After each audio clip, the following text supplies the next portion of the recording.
Au mariage de ma sœur, elle a ricané, voici ma sœur veuve, une mère célibataire inutile. Maman a ajouté, qui veut la récupérer? La salle a éclaté de rire. Soudain, le marié s'est levé, a pris la main de mon fils et a dit, je les prends. La suite a choqué tout le monde. Personne ne veut d'une mère célibataire avec un enfant comme bagage, surtout quand elle porte le deuil comme une seconde peau. C'est ce que ma sœur a ricané au micro, le jour de son mariage fastueux. La salle entière a ri. Ma propre mère a ri.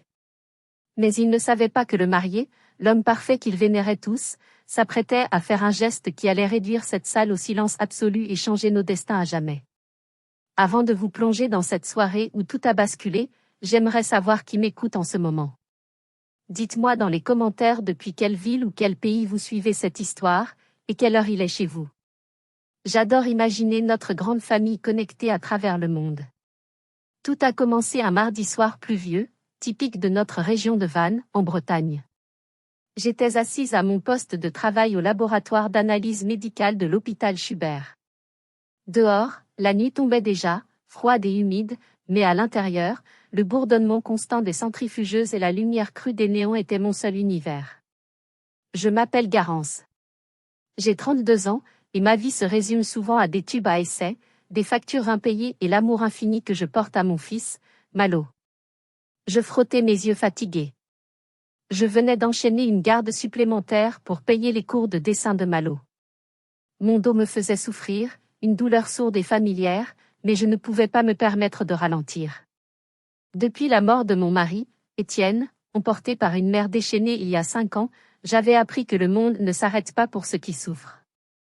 Il continue de tourner, indifférent, et si vous ne courez pas pour le rattraper, il vous écrase. Je rangeais mes affaires dans mon sac à main usé, dont la hanse menaçait de lâcher d'un jour à l'autre. En sortant du bâtiment, le vent glacé de l'Atlantique me fouetta le visage. Je montai dans ma vieille Peugeot 206, priant silencieusement pour qu'elle démarre du premier coup. Le moteur toussa, hésita, puis rugit péniblement. Une petite victoire. En arrivant dans notre petit appartement du quartier de Ménimur, l'odeur de la soupe de légumes réchauffée m'accueillit. Ce n'était pas grand-chose, mais c'était chez nous. Malo était allongé sur le tapis du salon, entouré de ses crayons de couleur. À 10 ans, il avait les yeux de son père, profonds et mélancoliques, mais son esprit était tourné vers les étoiles. « Maman !» s'écria-t-il en me voyant, brandissant une feuille de papier.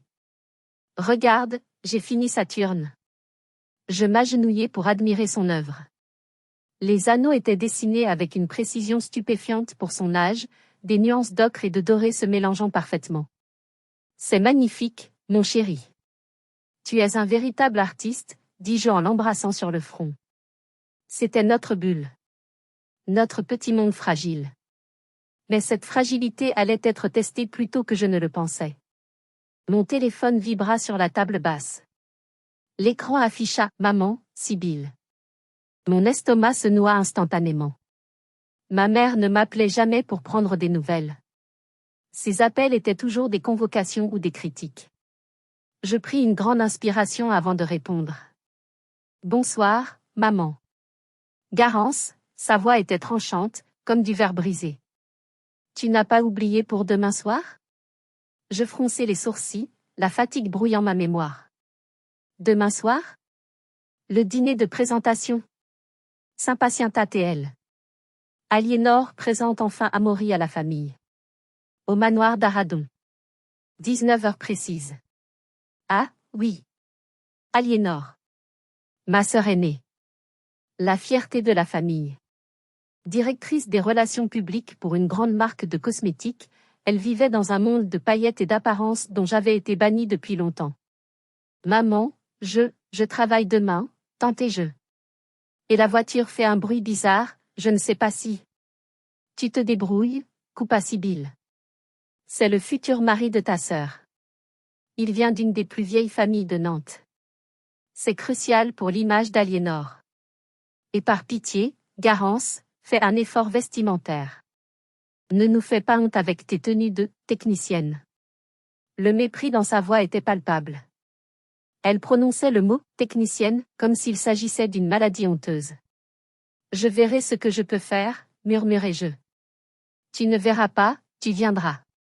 À moins que tu ne veuilles que je reconsidère ma participation aux frais dentaires de Malo? Le chantage. Son arme favorite. Je serrai le téléphone si fort que mes jointures blanchirent. Elle savait exactement où frapper. On sera là, dis-je sèchement avant de raccrocher. Je regardai Malo, qui continuait de dessiner paisiblement, ignorant la tempête qui venait de traverser la pièce.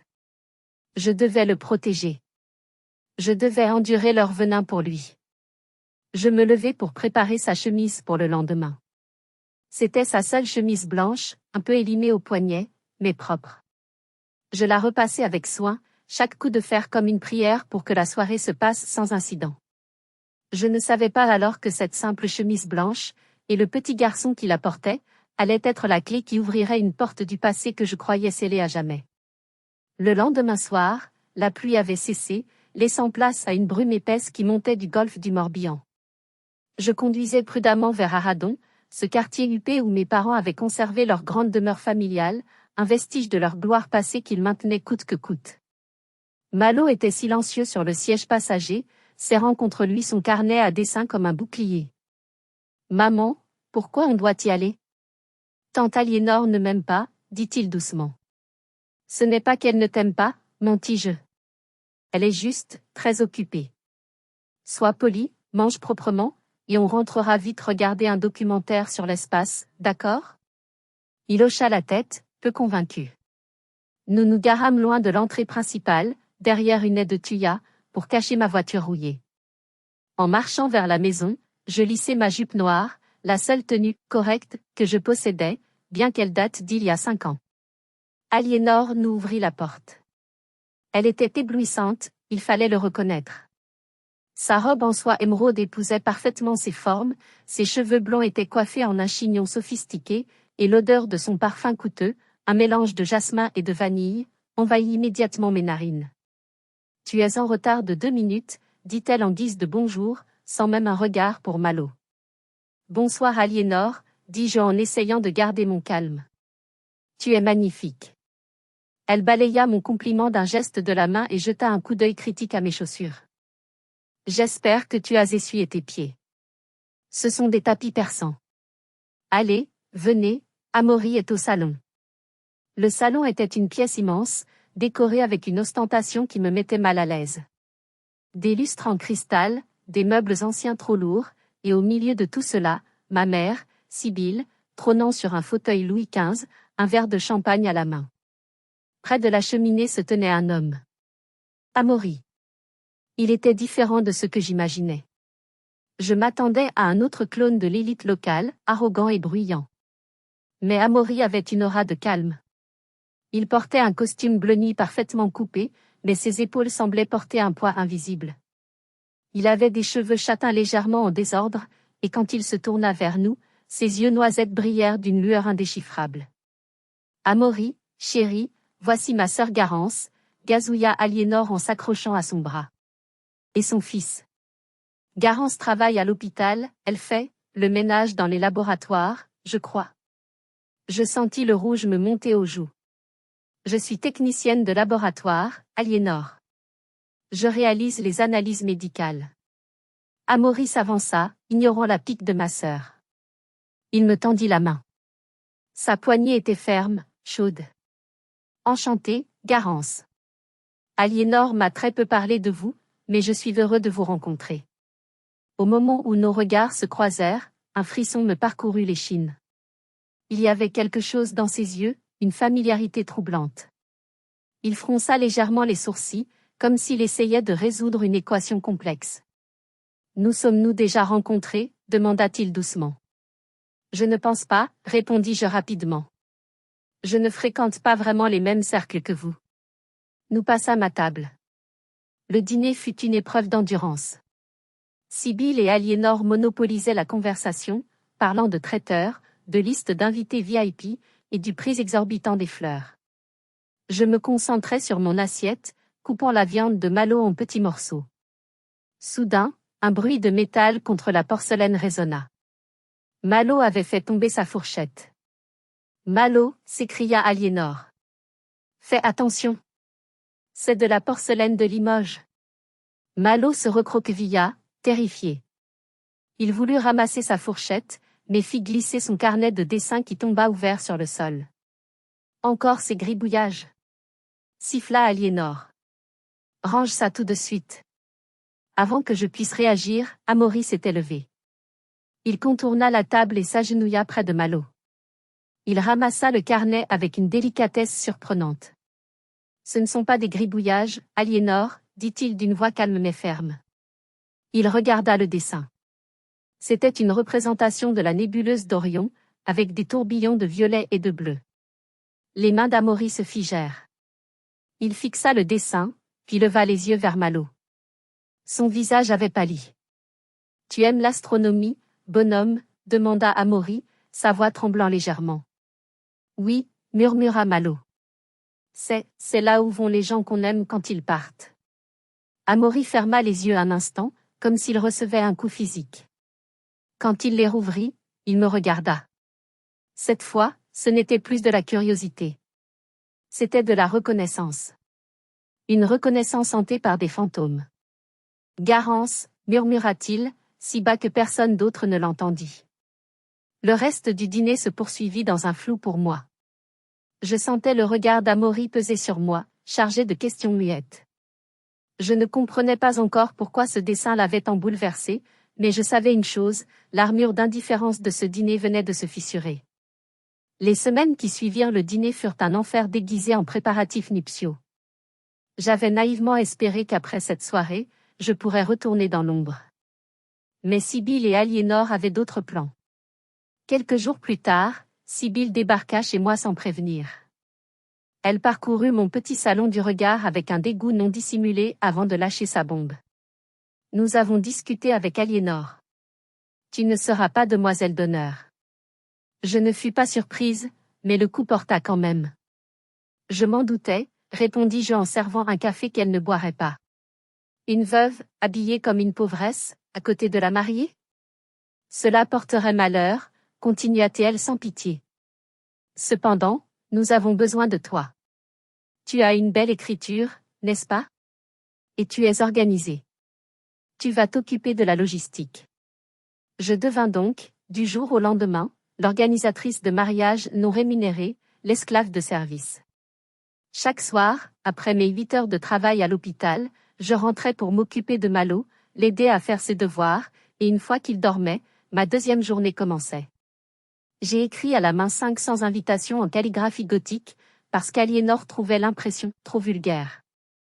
J'ai passé des heures au téléphone avec les fleuristes pour trouver la nuance exacte de « blanc hivernal » qu'elle exigeait.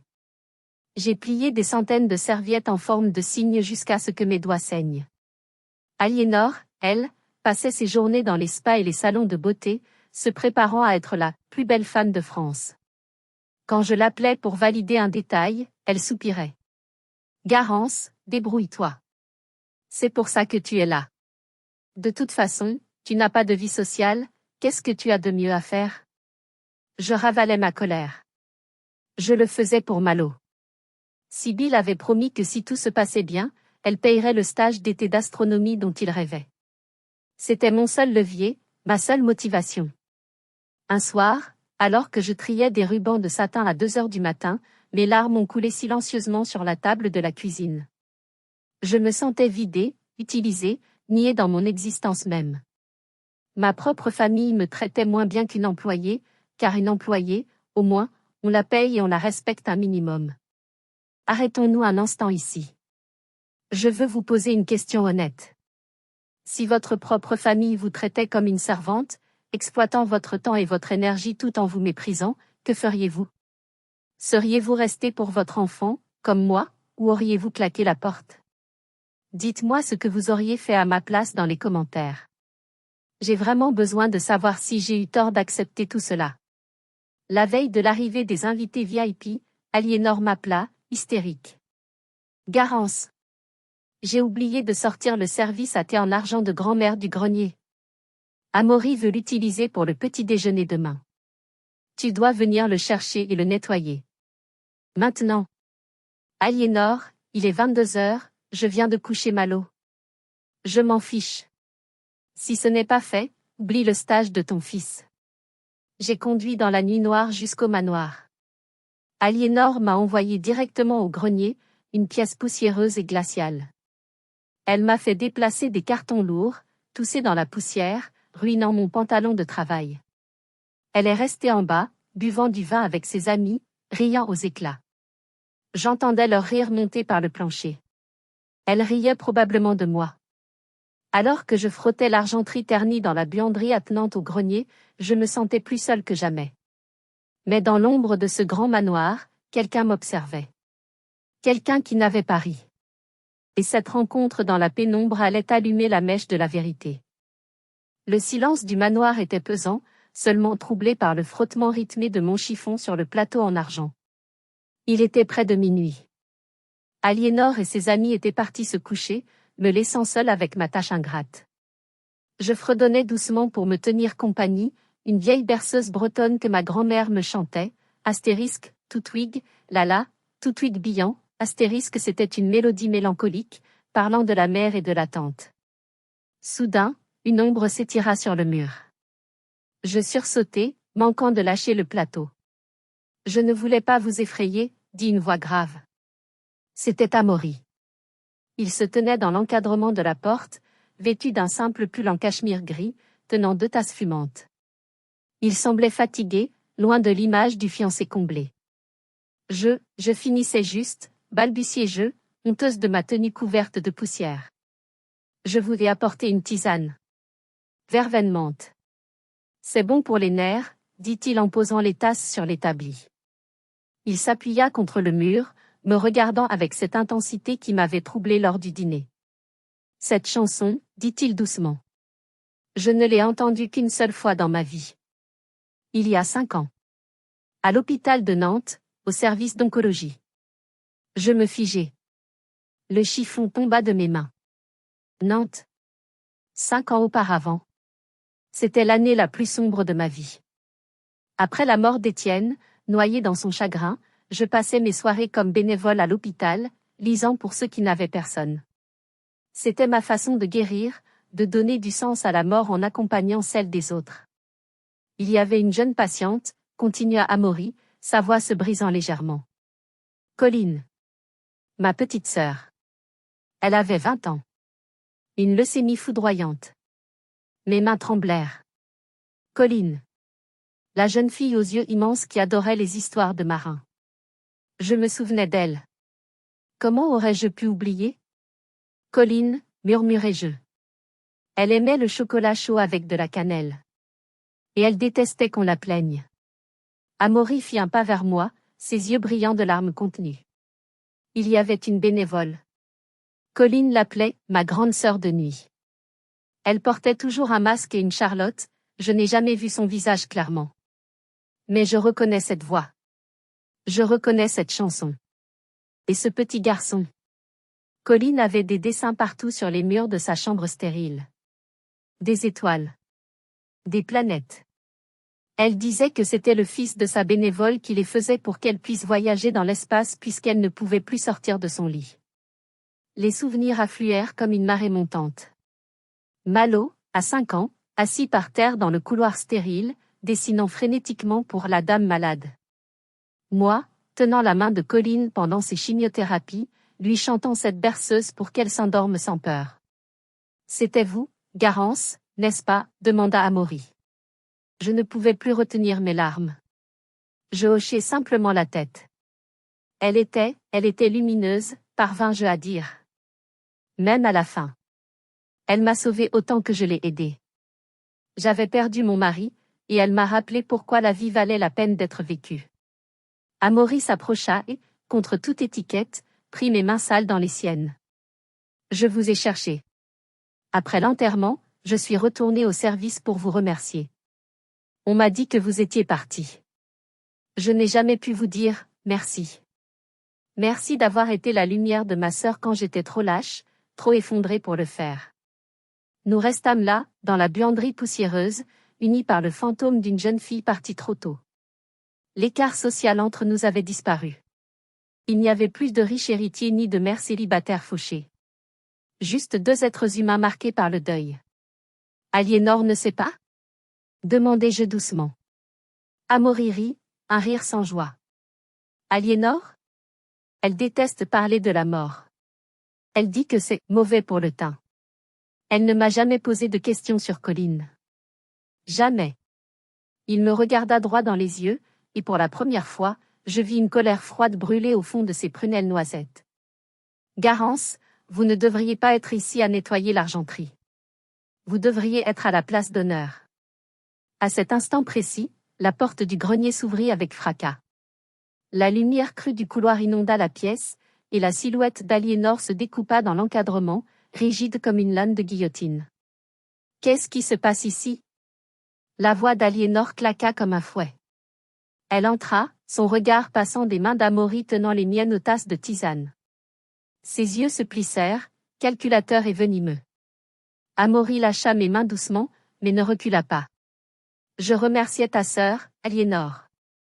Nous venons de découvrir que Garance est celle qui a accompagné Colline durant ces derniers mois.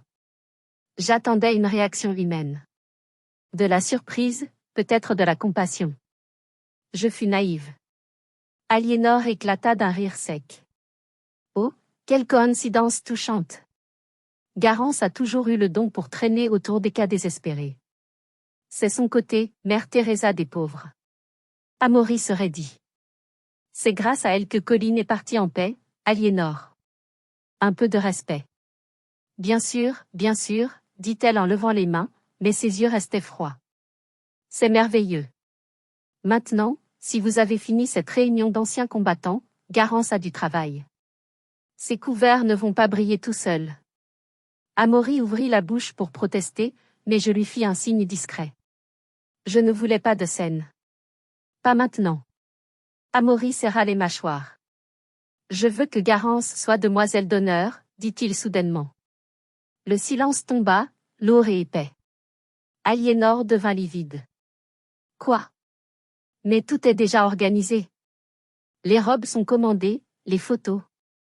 Elle sera demoiselle d'honneur, Aliénor. C'est non négociable. Ou alors, je reconsidère la liste des invités de ton côté. Aliénor savait qu'elle ne pouvait pas gagner ce bras de fer frontalement. Elle afficha un sourire qui ne touchait pas ses yeux. Si c'est ce que tu veux, mon amour. Garance, tu seras ravie, n'est-ce pas? Le lendemain, la vengeance d'Aliénor commença, subtile et cruelle. Elle m'envoya un message, * rendez-vous à 14h chez Madame Sophie pour l'essayage final de ta robe. Ne sois pas en retard. * Je demandais une pause non payée à l'hôpital. Je courus sous la pluie, arrivant essoufflée à 13h55 devant la boutique de luxe. La vendeuse, une amie intime d'Aliénor, me regarda de haut en bas avec dédain. Vous êtes Garance? Vous êtes en retard d'1 heure. Le rendez-vous était à 13h. Mais, j'ai un message qui dit 14h, balbutiai-je en sortant mon téléphone. Je me fiche de votre téléphone. Madame Aliénor a été très claire. Vous avez raté le créneau. Je n'ai plus de temps pour vous. Vous prendrez la robe telle qu'elle, sans retouche. Et croyez-moi, vu votre silhouette commune, ça ne sera pas du luxe. Elle me tendit une housse en plastique avec mépris, devant d'autres clientes qui ricanaient. Je me sentis petite, sale, inadéquate. Je pris la robe sans un mot. En sortant, mon téléphone vibra. Un message d'Aliénor. * Ne crois pas que je ne vois pas ton petit jeu. Tu essaies de l'attendrir avec tes histoires tristes? Amaury a pitié de toi, Garance. C'est tout. Il a pitié de la pauvre veuve et de son orphelin bizarre. Reste à ta place, ou je te jure que je ferai de ta vie un enfer. * Je serrai le téléphone contre ma poitrine. Elle avait tort. Je ne jouais aucun jeu. Mais je commençais à comprendre que pour Aliénor, tout était un jeu de pouvoir.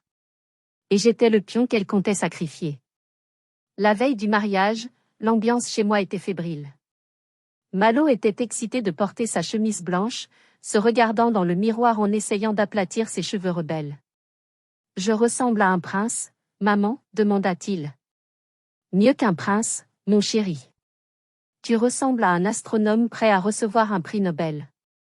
Je sortis enfin la housse contenant ma robe de demoiselle d'honneur. Je ne l'avais pas encore ouverte, trop effrayée par ce que je pourrais y trouver. J'ouvris la fermeture éclair doucement. Le tissu était une soie bleu pâle, délicate. Mais mon cœur s'arrêta net. Sur le devant de la robe, en plein milieu du corsage, s'étalait une large tache sombre, rouge violacée. Une tache de vin rouge. Et l'odeur, ce parfum entêtant de jasmin et de vanille. Le parfum d'Aliénor. Ce n'était pas un accident. C'était un message. Elle avait volontairement taché la robe avant de la faire emballer. Elle voulait que j'arrive au mariage avec une robe souillée, pour que je sois l'humiliation vivante, la tache dans son tableau parfait. Je m'effondrais sur ma chaise. Il était 19 heures.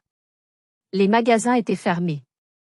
Je n'avais pas d'argent pour acheter une autre robe de soirée. Je ne pouvais pas y aller. C'était fini. Elle avait gagné. Malo s'approcha, inquiet. Il vit la robe. C'est cassé, demanda-t-il. C'est fichu, Malo. On ne peut pas y aller. Il toucha le tissu taché. Mais maman, tu répares tout. Quand j'ai déchiré mon pantalon, tu as mis un écusson avec une fusée. Tu as dit que c'était encore plus beau après. Ces mots me frappèrent comme une révélation. Astérisque encore plus beau après astérisque. Je me levai, séchant mes larmes. Je ne lui donnerai pas cette satisfaction. Je n'irai pas en victime. Je courus chercher la vieille boîte à couture de ma grand-mère bretonne. Elle m'avait appris l'art de la broderie traditionnelle quand j'étais petite. Je trouvai des écheveaux de fil de soie argentée, violet profond et bleu nuit. Toute la nuit, sous la lumière faible de ma lampe de bureau, je travaillais. Je ne cherchais pas à cacher la tâche, je l'utilisais. Je brodais par-dessus. Le vin rouge devint le cœur sombre d'un hortensia géant, la fleur emblématique de notre Bretagne. Les pétales violets et bleus s'épanouirent autour, grimpant le long du corsage comme une vigne sauvage et indomptable. J'ajoutais des touches d'argent pour rappeler les étoiles de Malo. Mes doigts piquaient, mes yeux brûlaient, mais je ne m'arrêtais pas. Je cousais ma colère, ma fierté, mon amour pour mon fils dans chaque point. Au petit matin, la robe était transformée. Ce n'était plus une simple robe de demoiselle d'honneur produite en série. C'était une œuvre d'art. Unique. Puissante. Je l'enfilai. Elle m'allait parfaitement. La broderie cachait la honte et la transformait en gloire. Je me regardais dans le miroir. La femme qui me regardait n'était plus la technicienne épuisée. C'était une guerrière. Waouh, fit Malo en se réveillant. Maman, tu es une reine des étoiles. Je lui souris, un sourire féroce. Allons-y, Malo. On a un mariage à célébrer. Je sortis de l'appartement la tête haute. Ils voulaient me voir gémir? Ils allaient me voir briller. Mais je ne savais pas encore que ma robe ne serait pas la seule chose à exploser lors de cette cérémonie. La cathédrale Saint-Pierre de Vannes était majestueuse, ses vitraux filtrant une lumière divine sur l'assemblée huppée. Les invités murmuraient, admirant les arrangements floraux que j'avais passé des heures à choisir. Quand je suis entrée avec Malo, un silence s'est fait. Ce n'était pas le silence respectueux réservé à la famille. C'était un silence de curiosité. Les têtes se tournaient. Je vis Aliénor, debout près de l'autel pour les dernières photos. Quand elle vit ma robe, son visage se décomposa. Sa bouche s'ouvrit, puis se referma, ses yeux lançant des éclairs. Elle s'attendait à me voir en haillons ou avec la tache visible. Au lieu de cela, je portais quelque chose qui éclipsait presque sa propre robe blanche. Sibylle fonça sur moi, me saisissant le bras avec force. « Qu'est-ce que tu as fait à cette robe » siffla-t-elle. « Tu as l'air d'un carnaval. Tu essaies de voler la vedette à ta sœur » J'ai juste réparé un accident, maman, répondis-je calmement. Une tache de vin malencontreuse. Sibylle pâlit, comprenant immédiatement d'où venait la tache. Elle ne dit rien, mais me poussa vers le côté. Toi et le gamin, vous ne vous asseyez pas avec la famille. Pardon ? Il n'y a plus de place au premier rang. Et Malo remue trop. Vous serez là-bas. Elle pointa un pilier en pierre massif, tout au fond de l'église, dans l'ombre glaciale. C'était derrière la dernière rangée, là où s'asseyaient les employés des pompes funèbres lors des enterrements. Mais je suis la demoiselle d'honneur. Plus maintenant. Regarde-toi. Tu es une distraction. Assieds-toi et tais-toi. Je pris la main de Malo et nous marchâmes vers notre exil, sous les regards chuchotants de la haute société vantaise. Nous étions cachés par le pilier. Nous ne pouvions même pas voir l'autel. Malo tira sur ma manche. Ses grands yeux étaient remplis de larmes. Maman, est-ce qu'on est de la mauvaise famille? Pourquoi grand-mère ne veut pas qu'on nous voie? Non, mon chéri, murmurai-je en retenant mes propres larmes. Nous sommes la meilleure famille qui soit. Toi et moi. C'est tout ce qui compte. La cérémonie commença. J'entendais les chants, les vœux, mais je ne voyais rien. Je me sentais comme une étrangère, une intruse dans ma propre chair et mon propre sang. Cependant, à un moment, je me penchai légèrement pour voir l'autel. Amaury était là, droit et solennel. Mais il ne regardait pas Aliénor. Il scannait la foule. Son regard cherchait anxieusement quelque chose. Quand il aperçut enfin un bout de ma robe brodée derrière le pilier, ses épaules s'affaissèrent, comme soulagées. Il me fit un micro-signe de tête. Un signe de reconnaissance. Aliénor dit oui, d'une voix forte et triomphante. Amaury répondit d'une voix plus basse. Les cloches sonnèrent. Mais pour moi, elles sonnaient le glas. Le cauchemar n'était pas fini. Le pire m'attendait à la réception, là où Aliénor avait le contrôle total du microphone. La réception se tenait au château de l'Hermine. C'était grandiose. Des lustres en cristal, des tables nappées de lin blanc, et du champagne coulant à flots. Aliénor exultait. Elle était la reine de la soirée, tourbillonnant de groupe en groupe, acceptant les compliments. Malo et moi avions été placés à la table 25. La table la plus éloignée, près des cuisines. Nous étions assis avec le photographe, 2 chauffeurs et une vieille tante sourde qu'on avait voulu cacher. Maman, j'ai faim, chuchota Malo. Attends un peu, chérie. Le dîner va bientôt être servi. Les plats arrivèrent. Homard bleu, foie gras. Pour la table d'honneur. À notre table, les serveurs déposèrent des assiettes de poulet froid. Désolé, madame, chuchota le serveur, gêné. On nous a dit que c'était le menu staff pour cette table. Je serrai les dents. C'était mesquin. Tellement mesquin. Je donnai ma portion à Malo qui dévora le tout sans se plaindre. Puis, le moment des discours arriva. Le père d'Amaury fit un discours touchant. Sibylle fit un discours vantant la beauté et la réussite d'Aliénor. Enfin, Aliénor prit le micro. Elle avait bu plusieurs coupes de champagne, ses joues étaient roses, ses yeux brillaient d'une lueur dangereuse. Merci à tous d'être là pour célébrer MON jour, commença-t-elle. Je suis si heureuse. J'ai l'homme parfait, la famille parfaite. Elle fit une pause dramatique, son regard balayant la salle jusqu'à trouver notre table au fond. Enfin, presque parfaite. Je voudrais remercier ma sœur, Garance. Garance, lève-toi. Je me figeai. Je ne voulais pas me lever. Allez, ne sois pas timide. Insista-t-elle au micro. Je me levai lentement, Malo s'accrochant à ma jupe. Regardez cette robe. Continua Aliénor. N'est-ce pas? Original? Ma sœur a toujours eu un talent pour faire du neuf avec du vieux. C'est l'histoire de sa vie, en fait. Toujours à récupérer les miettes, n'est-ce pas Garance? Des rires étouffés parcoururent la salle. Amaury, assis à la table d'honneur, cessa de sourire. Il posa sa coupe. Garance est une mère célibataire si courageuse, poursuivit Aliénor, sa voix dégoulinant de faux miel. Veuve si jeune. Sans le sou. Elle travaille si dur à l'hôpital, à nettoyer nos dégâts. Les rires devinrent plus audibles. Je sentais le sang quitter mon visage. Elle m'humiliait publiquement, transformant ma douleur et mon travail en une blague pour ses amis riches. Mais bon, il faut bien que quelqu'un fasse le sale boulot, pour que des gens comme nous puissent briller, n'est-ce pas? La salle applaudit mollement, certains gênés, d'autres amusés par la cruauté du spectacle. Je regardais ma mère. Sibylle riait. Elle riait avec eux. Ma propre mère riait de mon humiliation. Je voulais m'enfuir, disparaître. Mais Aliénor n'avait pas fini. Elle gardait le coup de grâce pour la fin. Elle sourit, un sourire de prédatrice qui sait que sa proie est acculée. L'atmosphère dans la salle était devenue électrique, chargée d'un malaise palpable, mais l'alcool désinhibait la cruauté des invités. Aliénor, enivrée par son pouvoir, fit un geste vers moi comme si j'étais un objet en vitrine. Sérieusement, tout le monde, dit-elle en gloussant. Je me sens un peu coupable d'avoir tout le bonheur pour moi.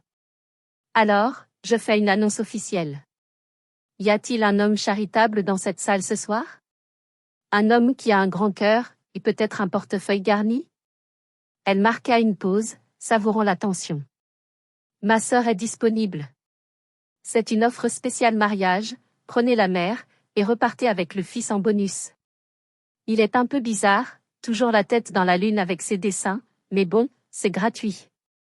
Sibylle se leva, un verre à la main, et cria à travers la salle. Allez messieurs. Je rajoute une caisse de Château Margaux pour celui qui nous débarrasse du fardeau. Qui veut la récupérer? L'horreur. L'horreur absolue. La salle explosa de rire. C'était un rire gras, collectif, monstrueux. Des hommes se donnèrent des coups de coude. L'un d'eux, un ami d'Aliénor, cria. Pour une caisse de Margaux, je veux bien la prendre pour la nuit.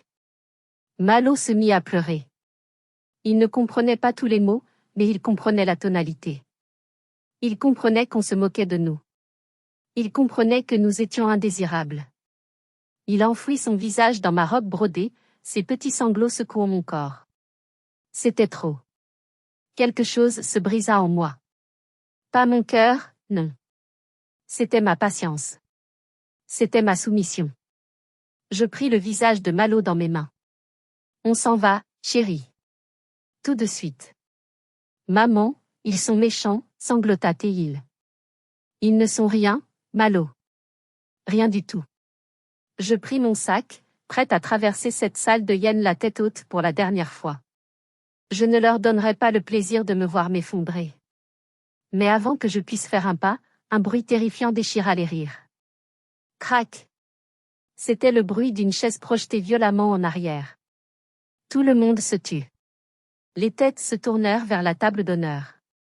Amaury était debout. Il ne regardait pas Aliénor. Il ne regardait pas Sibylle. Il regardait la salle, et son visage était terrifiant. Il était rouge de fureur, ses veines saillaient sur son cou, ses poings étaient si serrés que ses jointures étaient blanches. Il ne marcha pas vers moi.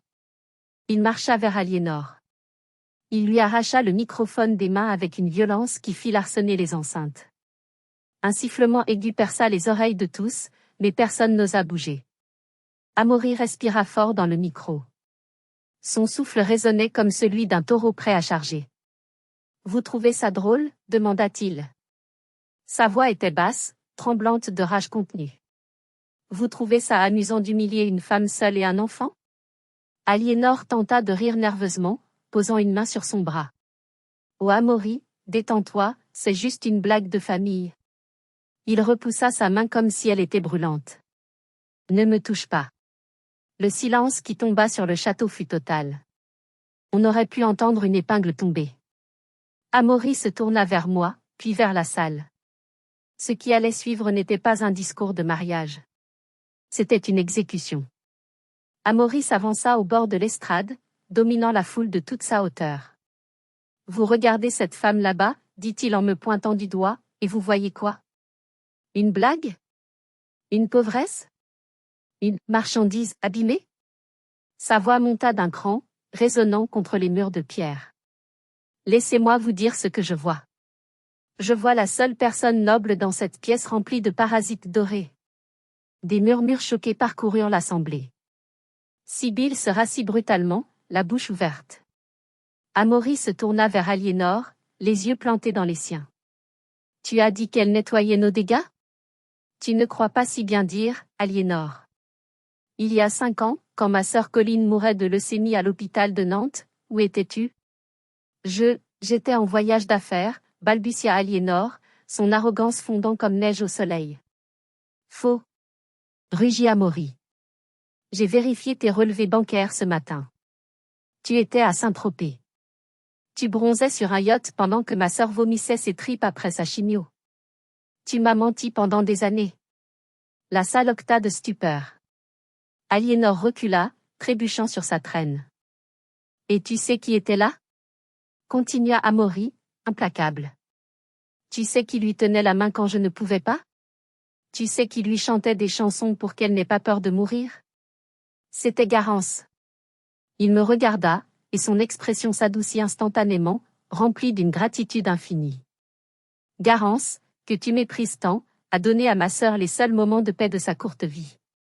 Elle l'a fait gratuitement. Par bonté pure. Pendant que toi, tu dépensais l'argent de ta famille en sac à main. Amaury se tourna ensuite vers Malo, qui avait cessé de pleurer et regardait la scène avec de grands yeux. Et ce petit garçon que tu traites de bizarre? Ces dessins de planètes et d'étoiles, ce sont les dernières images que Colline a emportées avec elle. Elle est morte en serrant un de ces dessins contre son cœur. Amaury avait les larmes aux yeux maintenant, mais sa voix ne faiblissait pas. J'ai passé 5 ans à chercher l'ange qui avait sauvé ma sœur. Je ne savais pas qu'elle était juste sous mon nez, cachée par votre méchanceté et votre orgueil. Il prit une profonde inspiration, regarda l'alliance en or qu'il portait déjà au doigt, puis la retira lentement. Je ne peux pas lier ma vie à une famille qui traite la bonté comme une faiblesse et la cruauté comme un divertissement. Aliénor, ton cœur est plus taché que n'importe quelle robe. Et cette tache-là, rien ne pourra jamais la cacher. Il laissa tomber l'alliance par terre. Elle rebondit avec un petit tintement métallique qui résonna comme un coup de tonnerre dans le silence. Le mariage est annulé. Sortez tous. C'est fini. Aliénor poussa un cri strident. Tu ne peux pas faire ça. Pense à ma réputation. Pense à l'argent. Envoie-moi la facture, dit Amaury froidement. Ce sera le prix de ma liberté. Il descendit de l'estrade, traversant la foule qui s'écartait comme la mer Rouge devant Moïse. Il vint directement vers nous. Il ne regarda personne d'autre. Il s'agenouilla devant Malo. Je suis désolé, bonhomme, dit-il doucement. Je suis désolé que des adultes stupides t'aient fait pleurer. Tu veux bien que je vous ramène? Malo hocha la tête et se jeta dans les bras d'Amaury. Amaury le souleva sans effort. Puis il se tourna vers moi et me tendit la main. Garance. Sors d'ici avec moi. S'il te plaît. Je regardai sa main tendue. C'était la main qui m'avait offert du thé dans le grenier. C'était la main qui avait jeté l'alliance. Je pris sa main. Elle était chaude et solide. Oui, dis-je. Emmène-nous loin d'ici. Nous sortîmes tous les trois du château, laissant derrière nous le chaos, les cris d'Aliénor et l'effondrement d'un empire de mensonges. Nous n'avons pas regardé en arrière une seule fois. L'air frais de la nuit bretonne nous frappa dès que nous franchîmes les grandes portes en chêne. C'était un contraste saisissant avec l'atmosphère viciée de la salle de bal. Amaury nous conduisit vers sa voiture, une berline confortable, bien loin de ma petite Peugeot. Il installa Malo à l'arrière, le couvrant de sa propre veste de costume. Dors un peu, champion. Tu es en sécurité maintenant. Malo s'endormit presque instantanément, épuisé par l'émotion. Amaury s'installa au volant, mais ne démarra pas tout de suite. Il posa son front contre le volant et exhala longuement. Ses mains tremblaient encore un peu. Je suis tellement désolé, Garance, murmura-t-il sans lever la tête. Je n'aurais jamais dû laisser les choses aller aussi loin. J'aurais dû intervenir dès le dîner. Tu as intervenu au moment où ça comptait le plus, répondis-je doucement. Tu nous as défendus. Personne n'avait jamais fait ça pour nous avant. Il releva la tête et me regarda. Dans la pénombre de la voiture, ses yeux étaient d'une tristesse infinie, mais aussi d'une clarté nouvelle. Je savais qu'il y avait quelque chose qui clochait avec Aliénor. Depuis des mois. Elle était belle, brillante, mais vide. Je suis restée parce que je pensais que c'était moi le problème. Que j'étais brisée par la mort de Colline et incapable d'aimer. Je cherchais désespérément à retrouver la vie normale. Aliénor semblait être cette normalité. Il démarra la voiture et nous roulâmes en silence vers le port de Vannes. La ville était endormie, les lumières se reflétant sur l'eau noire du port. Quand je t'ai entendu chanter l'autre soir, continua-t-il, j'ai compris que j'étais sur le point de commettre la plus grande erreur de ma vie. Je ne pouvais pas épouser la femme qui méprisait celle qui avait sauvé mon âme. Nous nous sommes garés face à la mer. Le calme était absolu, seulement rythmé par le clapotis de l'eau contre les coques des bateaux. Qu'est-ce qui va se passer maintenant? Demandai-je. Pour Aliénor et ta mère? Je m'en fiche. Pour moi, je vais devoir gérer les avocats et les rumeurs. Mais pour la première fois depuis 5 ans, je me sens libre. Il se tourna vers moi et effleura du bout des doigts les broderies d'Hortensia sur ma robe. Tu as transformé cette tâche en œuvre d'art, dit-il avec admiration. C'est ce que tu fais, n'est-ce pas? Tu prends les choses brisées et tu les rends belles. Tu l'as fait pour Colline. Tu l'as fait pour cette robe. C'est une technique de survie, dis-je avec un faible sourire. C'est un don, corrigea-t-il. Il se pencha vers l'arrière pour vérifier que Malo dormait toujours.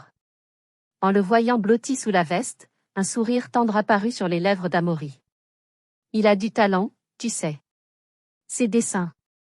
Colline disait qu'ils étaient des fenêtres vers l'ailleurs. Je veux l'aider.